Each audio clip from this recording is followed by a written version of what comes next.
Hey everybody, welcome back to the Modern Customer Podcast. I'm your host, Blake Morgan, and I've been doing this show for over 6 years because 6 years ago, I remember interviewing Alice Milligan, our guest today. She was at E-Trade when I interviewed her as Chief Client Officer, but now she has moved on to Morgan Stanley, where she is the Chief Marketing Officer of Morgan Stanley.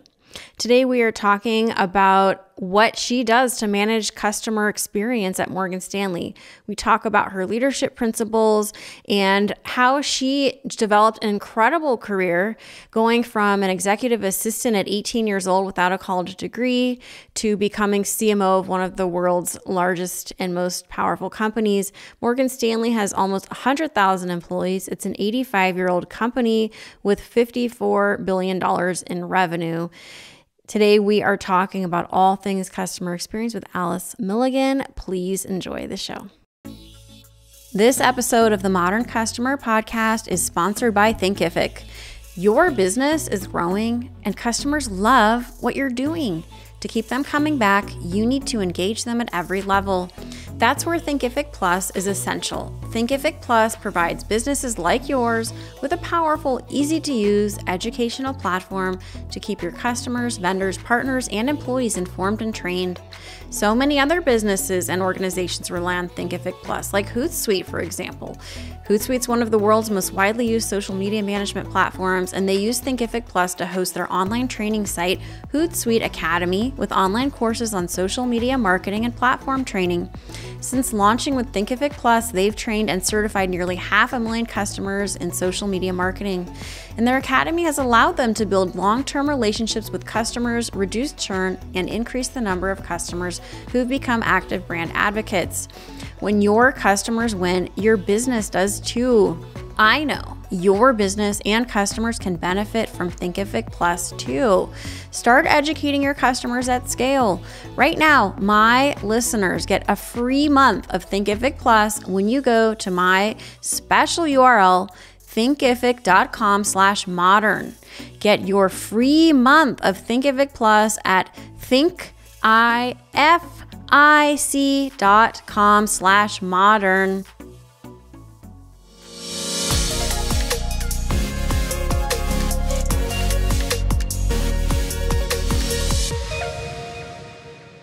Alice, welcome back to the Modern Customer Podcast. It is so nice to see you after 6 years, and you have some major career changes, so welcome back.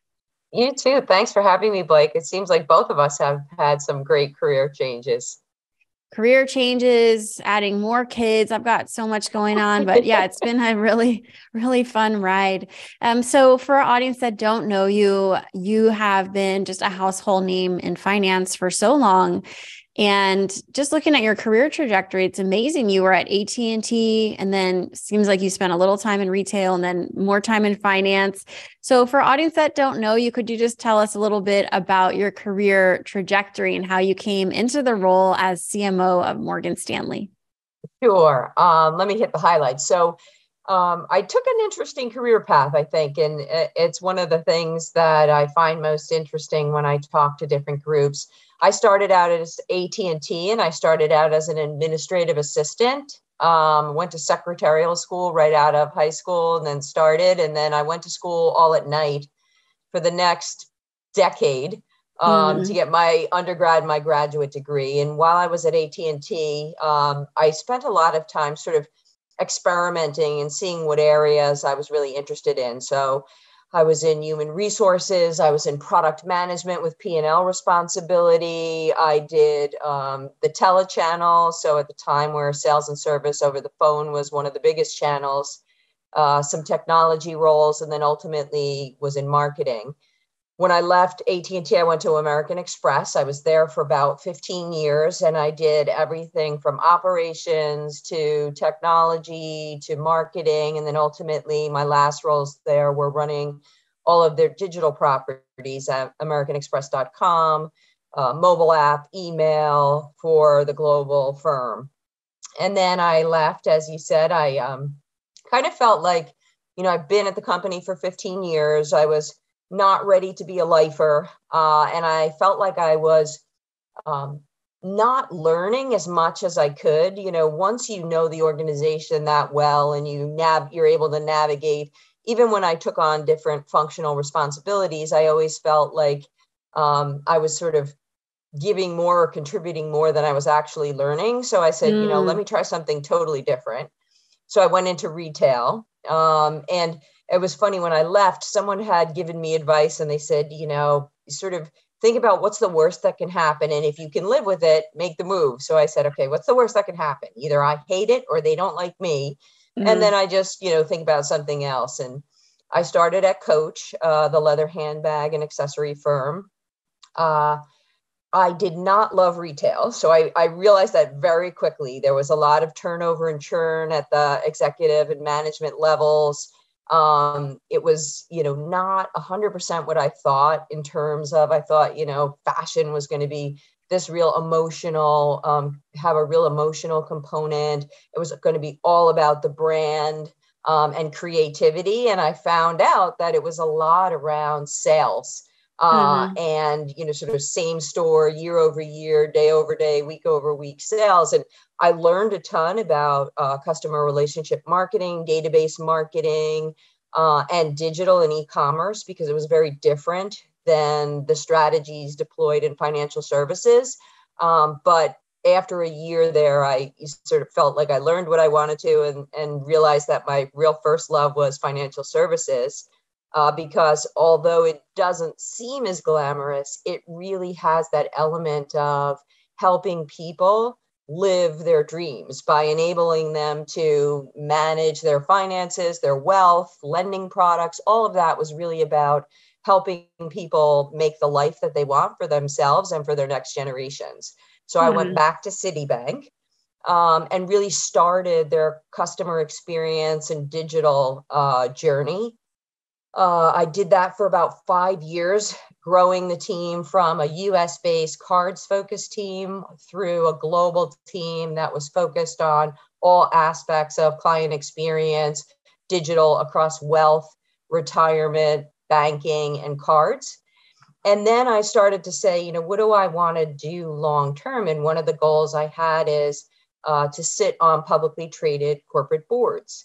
And what I was finding is that what boards typically are looking for is someone who's in the C-suite and someone who's had really regular, frequent, ongoing interactions with the boards of the companies that they work for. And at Citi, I reported to the head of the global consumer organization, that reported to the head of global retail and consumer. And then he reported to the CEO. So I was a little bit removed from the C-suite, and I only interacted with the board probably on a quarterly basis. So I took the role at E-Trade, where I was in the C-suite, an officer of the firm. I interacted with the board probably on a weekly basis, and that really was setting me up for the board position that I have now, where I sit on the board at Hub International. But within the first 9 months, E-Trade was purchased by Morgan Stanley. So as part of that transition, we had some conversations about, integrating the firms, transitioning some of the work, making sure everything was in the right organizations. And as we did that, they offered me the CMO of Morgan Stanley role, which I took. It'll be 2 years in June. So let me stop you, because when I interviewed you and you were at Citi, you were a chief customer officer, right? Mm-hmm. So it's so interesting to me that you were a chief customer officer, but you were not sitting at the C level. No. So at Citi, the structure was such that, even at that time, the CMO didn't, sit in the C-suite or on any of the senior leadership committees. Oh. Mm-hmm. The CMOs tended to report to the heads of the lines of business, or the head of corporate communications. And that head had corporate comms, marketing, PR, and all of those functions. And he sat in the C-suite. So although I had responsibility for global consumer, which had all of those businesses for the US, APAC, and for Mexico, my position sat under the head of the business unit that was responsible for global consumer products and services. Interesting. Because that's one of the trends that I see just in my own research, looking at chief customer officers. Who owns customer experience? Is it the CMO? And often if they don't sit to me at the top of the ladder, then there's there's not enough power and authority to get anything done. Have you seen that? Yeah, I mean, I think it really varies and depends. So, when I was at Citi, although I didn't sit at that top of the house.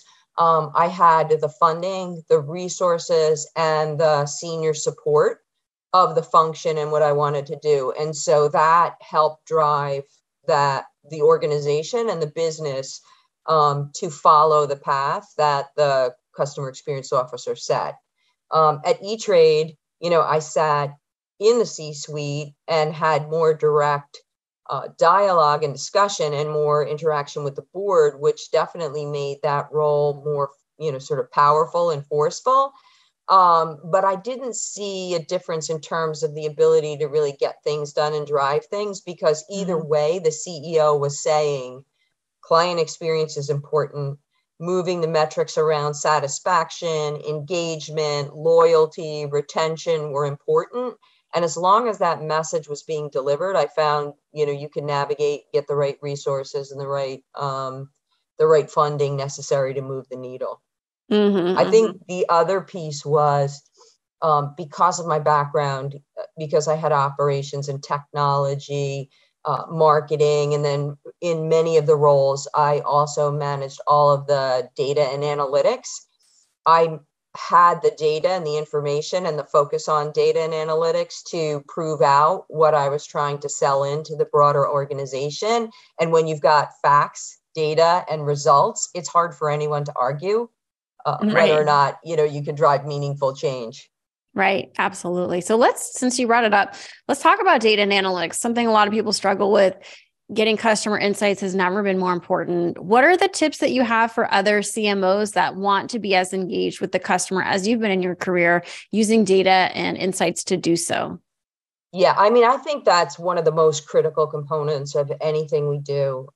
Most organizations today are really focused, one, on the bottom line and ensuring profitability and revenue generation, and two, have different agendas around, Morgan Stanley today, we talk about growth as being a really important element.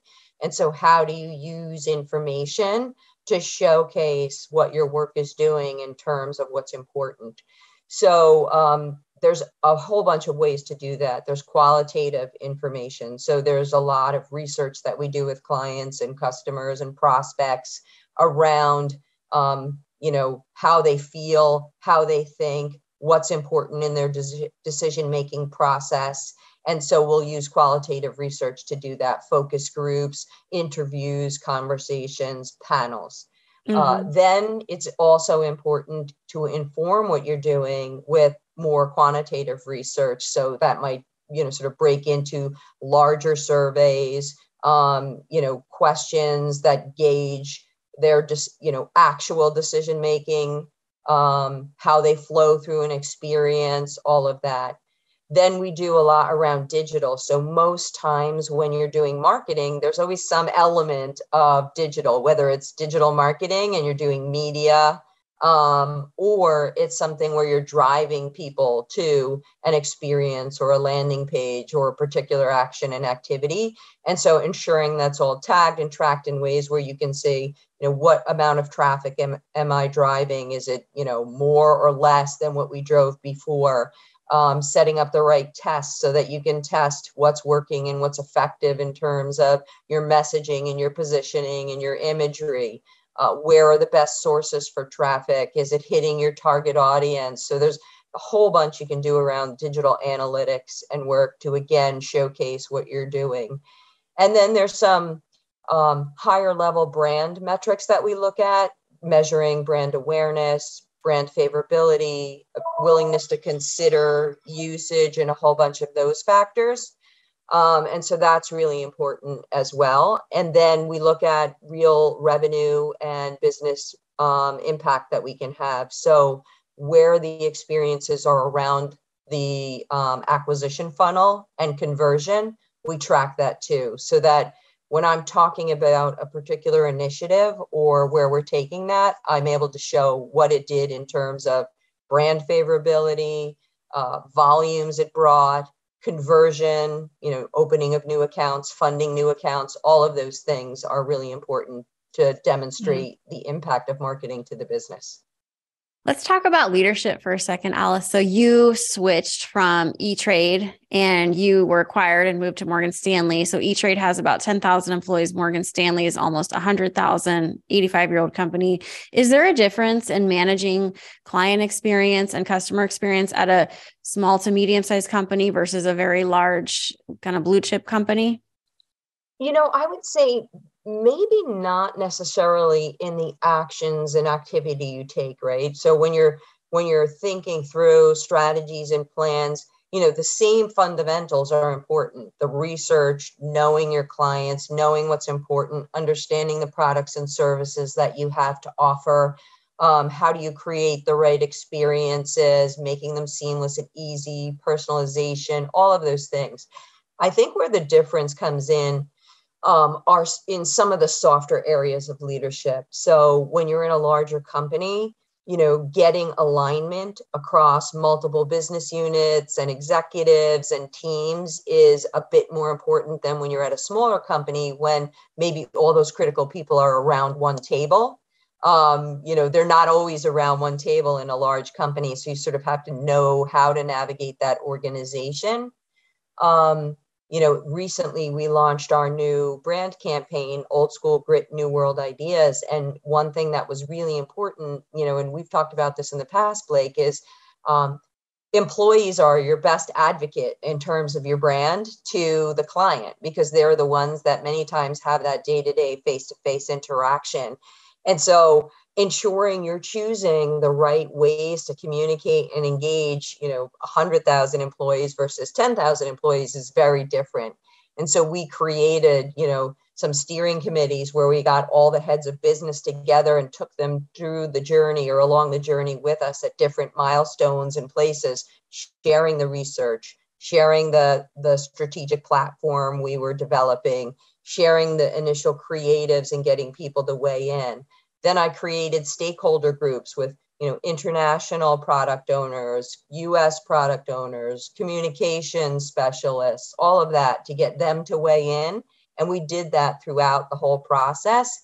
And then we did, we used all the different channels. So we did things, in our intranet site where we had employees answering questions and participating and voting and things like that as we developed the campaign. So by the time it launched, people knew about it, knew where it came from, felt like it reflected their ideas and thinking. And then, when it hit the marketplace, we saw some really amazing results, not just from the press and externally, but from our own employees really owning that tagline and owning what the marketing stood for. All of that was because of the communication. So I think that's where it really differs in just how you engage and how broadly you engage and doing it frequently and often.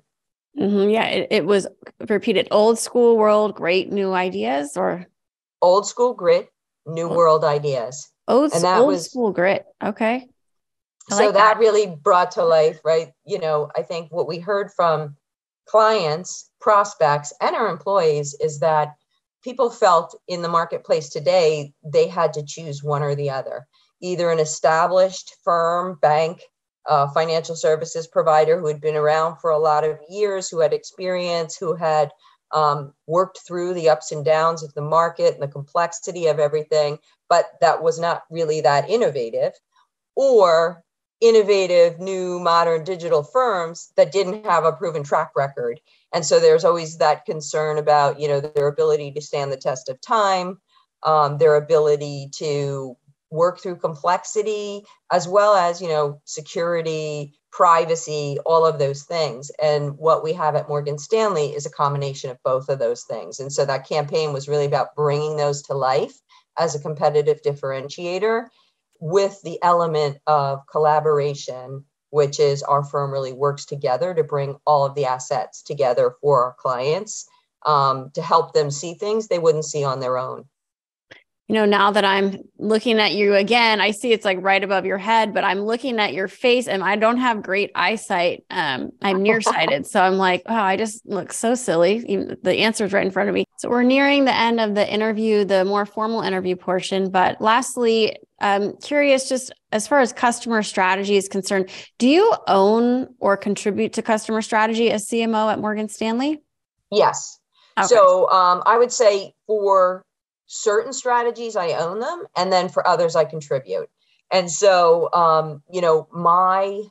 my main focus is the enterprise level brand, which consists of multiple business units and multiple customers, from large corporates and institutions all the way through individual investors. And so how the larger brand brings that to life on morganstanley.com, our mobile app, those types of elements, my team directly manages that strategy and develops the programs and campaigns that happen, as well as the client experience.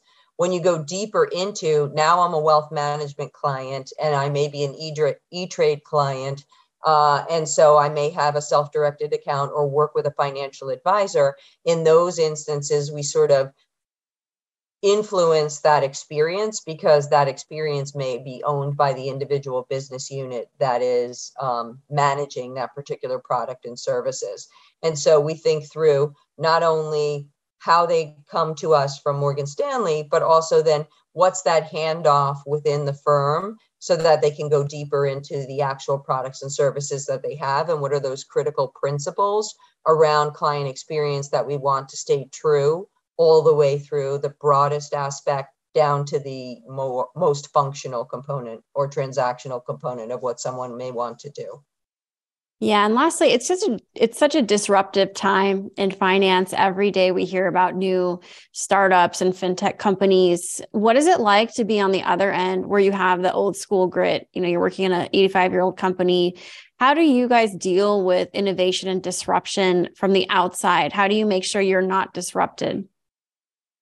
Yeah, I mean, I think, there's a ton of different ways that we do that. One is where we have or we identify a capability, a technology, an innovation that maybe we don't have. We may acquire it, just like we did with E-Trade and Eaton Vance and some of the more recent acquisitions, because they do it better and they may be the sort of best in class when it comes to that type of transaction.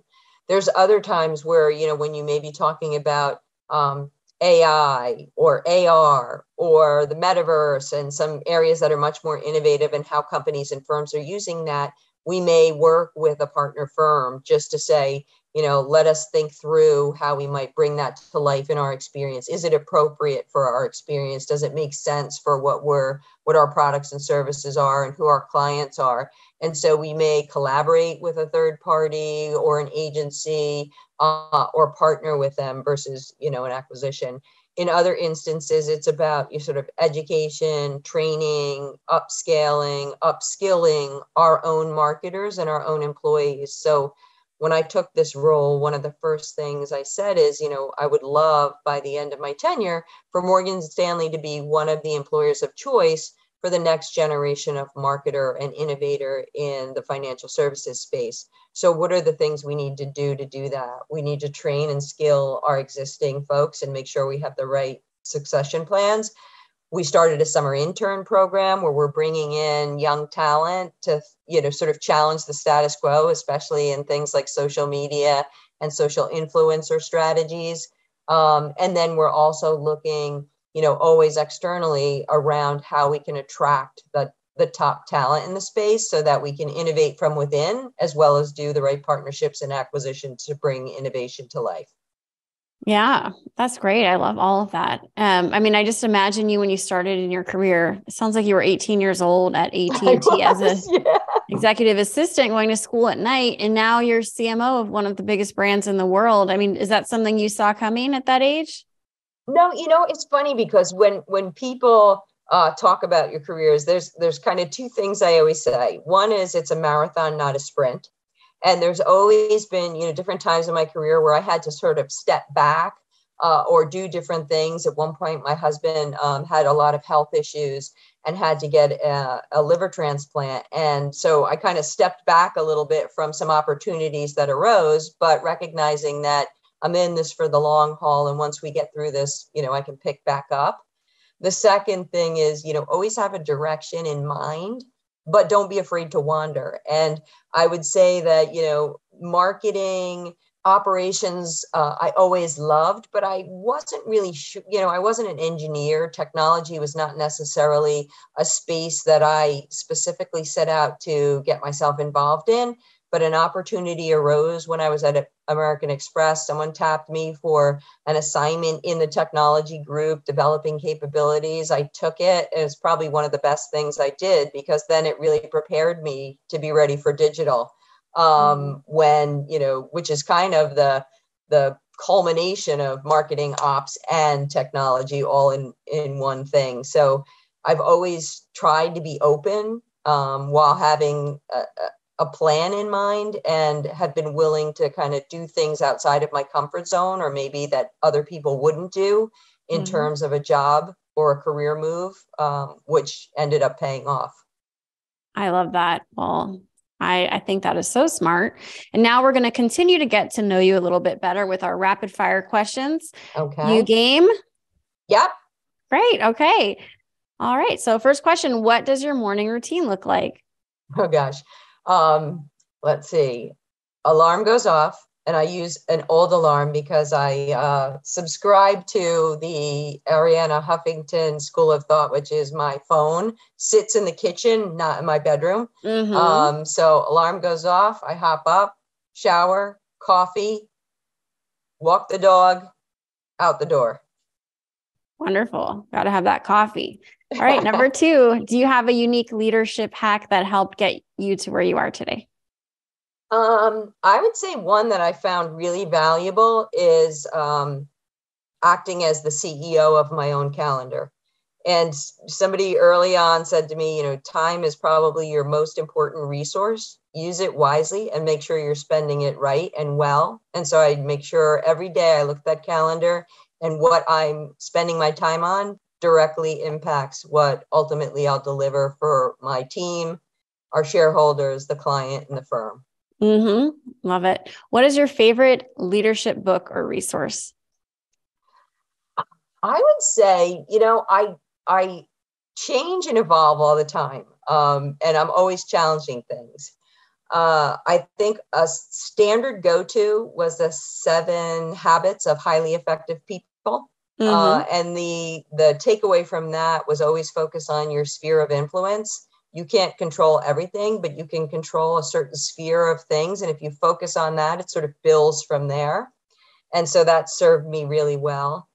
Right now, I'm a big audio, sort of audio book listener. And so I've been listening to Atomic Habits, which has really been about, how you create new and positive habits. And I found that one to be really helpful too. What's your idea of perfect happiness? Oh, that's a tough one. To be honest, I'm not sure there is such a thing as perfect happiness. I think, one thing I've learned is that life is short. Don't take it for granted. I try, and I won't say I'm successful every day, but I try to live every day in a way that I don't have regrets. Coming out of 9/11, I was at American Express in 9/11, and one thing, it was like the first time I realized that you can go to work and not come home. And so I think I live my life a little bit differently post that. I make sure my husband knows how I feel about him every day, even if he's getting on my last nerve. He knows that I love him, and that's just a momentary point in time, and my family as well. So I think it's really, life is what you make of it, and try to make every day count. What is one mental health strategy for managing hard days? Let's see. I would say it is a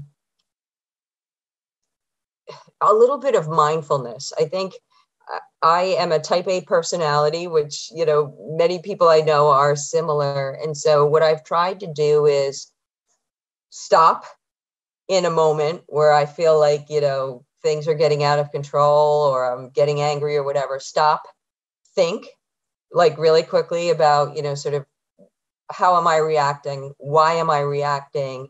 Take a breath and then determine whether or not taking any action makes sense.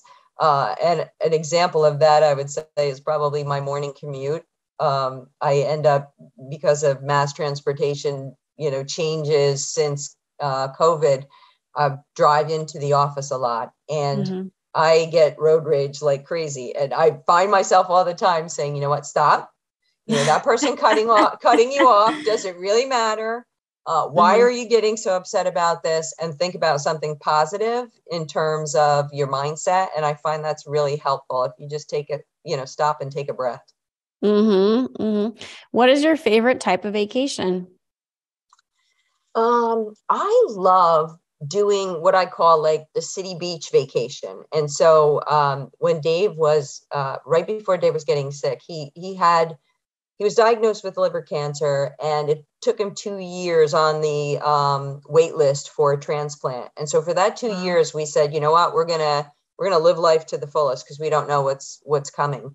And we started going on these vacations where we would do like a major city and then sort of a water type vacation. So we started with Barcelona, which was kind of a combination.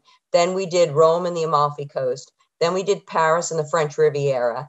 And I kind of like that because it's like, I'm not a beach person, as you can tell. I have very fair Irish a look and I don't tan. And so the city, we got the culture, the excitement, the dinners, the entertainment. And then when we went to the beach, my husband loves to lay in the sun. We did boating, we like fishing. And so a little bit of both in a week-long vacation.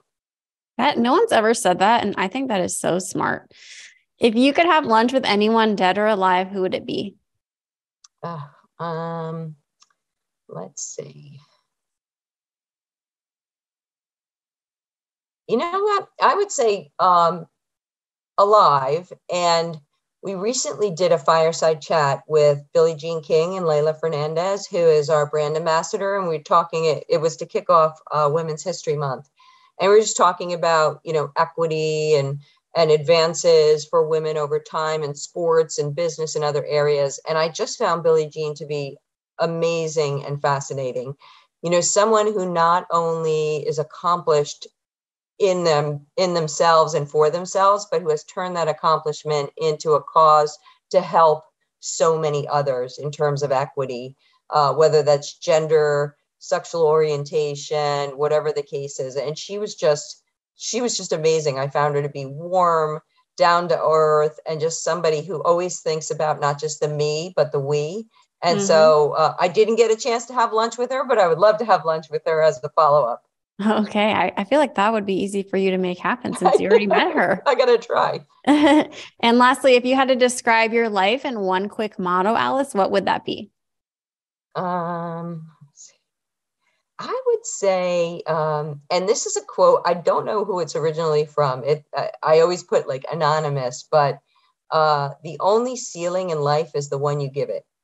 And I feel like that's, I've never let hardship or anything sort of get me down. I've always really tried to persevere, to have drive, to figure out how I could get something done. And it might not be what I've always planned, but that focus on how, not the why or not the what, but the actual how I get things done and make it happen has been important.